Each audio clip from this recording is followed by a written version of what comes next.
Kalau kamu mau tahu bagaimana caranya membuat esai dalam bahasa Inggris dengan baik, berarti kamu harus nonton video ini sampai habis. Kadang, murid-murid saya kalau ditanya, menurut kamu ngerjain esai itu gampang atau susah? Pilihannya ada dua nih. Yang pertama bisa jadi bilang, susah banget miss, itu kayak menyeberangi gunung melewati lembah, susah banget pokoknya. Pilihan pertama. Ada juga murid lain yang bilang, gampang miss, I just wing it. Wing it maksudnya udah bikin aja tanpa perencanaan.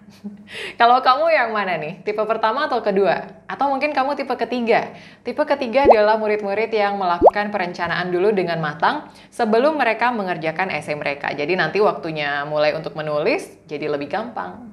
Well, kalau kamu adalah tipe ketiga, congratulations and keep up the good work. Karena perencanaan adalah salah satu tips yang saya mau bagikan hari ini. Okay? So with me, Reni from English Fit, let's begin now.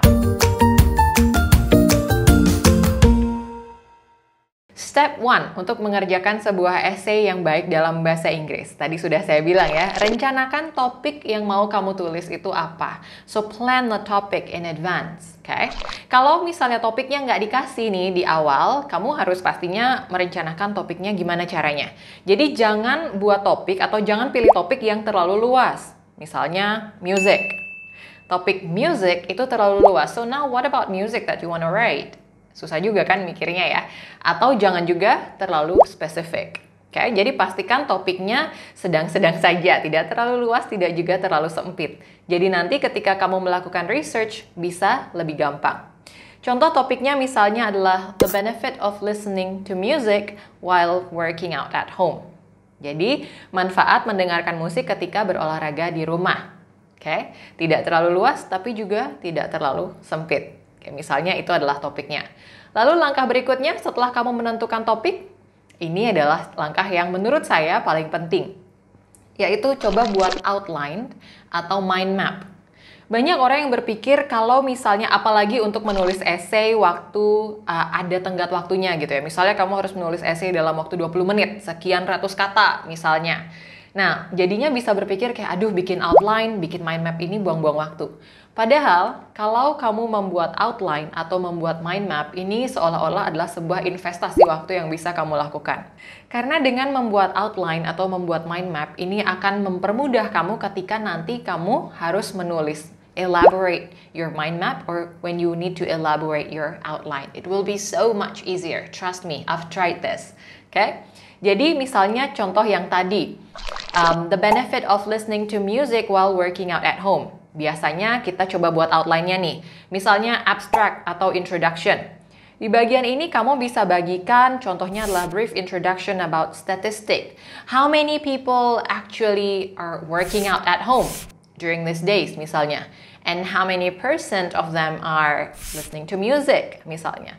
Atau kamu juga bisa buat introduction adalah the benefit of listening to music in general for your brain. Selain itu kamu juga bisa buat body.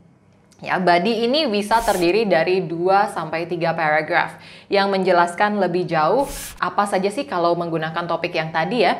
The benefit of listening to music while working out, kamu bisa mulai jelaskan tentang benefitnya. Jangan terlalu banyak, karena nanti akhirnya kamu jadi sulit untuk keep up. Oke? Nanti terlalu panjang jadinya. Alright? Good. Setelah body, kamu bisa juga tulis conclusion atau juga recommendation. Jadi di conclusion ini, kamu bisa reiterate, kamu bisa emphasize lagi ya, tekankan lagi. Jadi apa sih sebenarnya the benefit of listening to music while working out at home? Okay. See, now you have all the outline. Now you have the mind map ready. All you need to do is to elaborate more ya on each paragraph. Jadi sekarang udah punya mind mapnya, tinggal ditulis, tinggal dikembangkan lagi dari paragraf-paragraf yang sudah kamu rencanakan. Lalu step 3, of course, now you have to write the essay.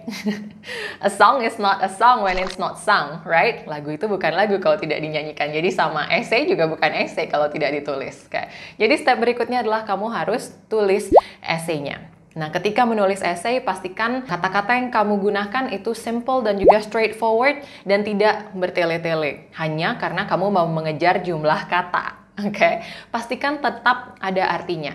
Oke, jadi yang baca juga nggak sekedar lalu. Alright, that's step 3. Step 4, always proofread your essay. Baik itu kamu sendiri yang proofread, karena kadang setelah kita selesai membuat essay, lalu kita baca ulang, pasti ada saja here and there a little bit, things that we need to revise. Atau kalau misalnya kamu punya akses ke native speaker atau mungkin tutor-tutor yang kamu miliki, tutor bahasa Inggris kalau di English Fit, pasti banyak kok yang mau bantu kamu untuk proofread essay kamu. Oke? Jadi pastikan kamu proofread. Itu adalah langkah terakhir supaya kamu bisa membuat sebuah essay yang baik dalam bahasa Inggris. I hope these tips can help you in writing your essay. Please write in the comment section kalau misalnya kamu punya tips yang lain yang kamu sudah coba lalu bermanfaat. Atau mungkin menurut kamu yang mana sih yang paling penting dari 4 langkah yang sudah saya bagikan tadi? I can't wait to hear from you. I'll see you later. Bye.